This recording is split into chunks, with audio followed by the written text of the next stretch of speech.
Hi, my name's Tristin and today I'm going to teach you something a little bit about natural gas. So, did you know natural gas is the cleanest burning fossil fuel? It is used in our everyday lives, such as cooking, heating, and generating electricity. It starts out mostly as microorganisms that lived millions of years ago in oceans and lakes. Over time, sand, sediment, silt, and rocks pressurized on top of these microorganisms, and they decomposed and became fossil fuels. Fossil fuels include oil, natural gas, and other petroleum products. Today I'm going to be talking about natural gas. Some of the properties of natural gas include methane, ethane, propane, butane, and condensates.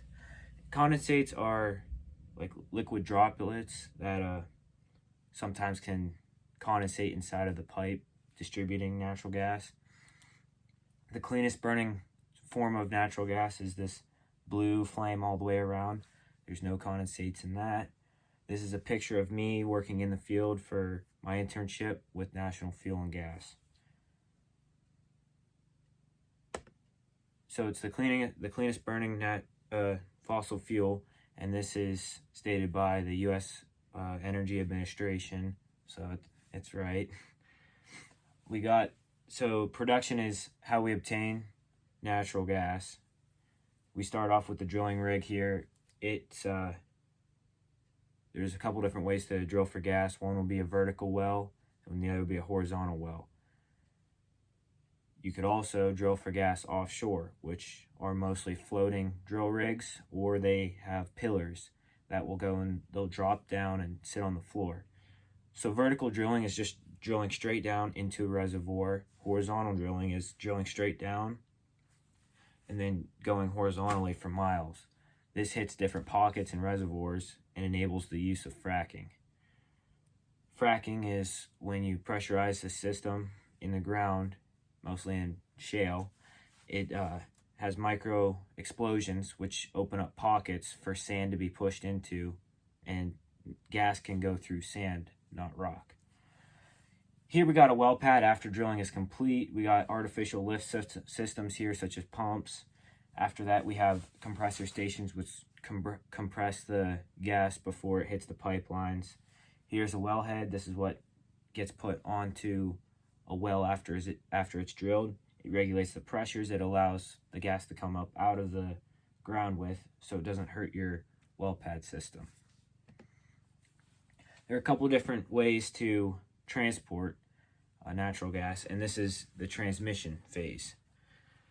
Here we have a natural gas transport truck, which natural gas is cooled, and as it condenses it becomes a liquid, and you can carry a lot more liquid in here than if it was just a pressurized tank of gas. The semi-truck runs off of natural gas, and this can be taken to areas where natural gas hookups aren't available, such as boats, farmlands in the middle of nowhere, just places that don't have hookups. Another way that gas is transported is by pipeline. There are pipelines going all through the U.S., and the diameter of the pipe ranges from 6 inches to 24 inches. Here is an underground storage facility. They have depleted reservoir deposit or pockets, which are old wells that were drained. Here's an aquifer pocket, and here's a salt pocket. There are pockets in the earth that can retain natural gas. So you can pump it down into the ground, and then when you need it the most, you can pump it back out after it's pressurized. That brings us into distribution. After the gas goes through transmission, it is sold to a distribution company, such as a locally owned one, National Fuel and Gas. It goes through a distribution line, which is mostly plastic or steel. And then the distribution counts how much gas they give to customers by these residential meter sets here. Here's just some statistics I'm going to talk about natural gas in the US of A.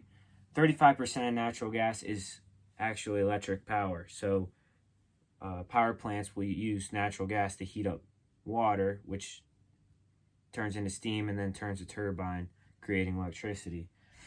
Here is the 27% industrial, which this is your refineries and your big corporations that need heaters and burners to melt steel so that they can cast things out of it. And here's 12%, which is commercial, which this would just be a big office building or something in Erie or anywhere else that needs a lot, that heats the whole building off of natural gas. 17% is residential, which is your houses that you see everywhere, smaller buildings, and 9% is other, which that can be anything. Here's another graph here. It's the U.S. dry shale gas production in America. Here you can see after the recession in 2010, the amount of dry shale gas produced went drastically up, especially in Pennsylvania, Ohio, and West Virginia, where Marcellus shale is mainly produced. That's that big green section here.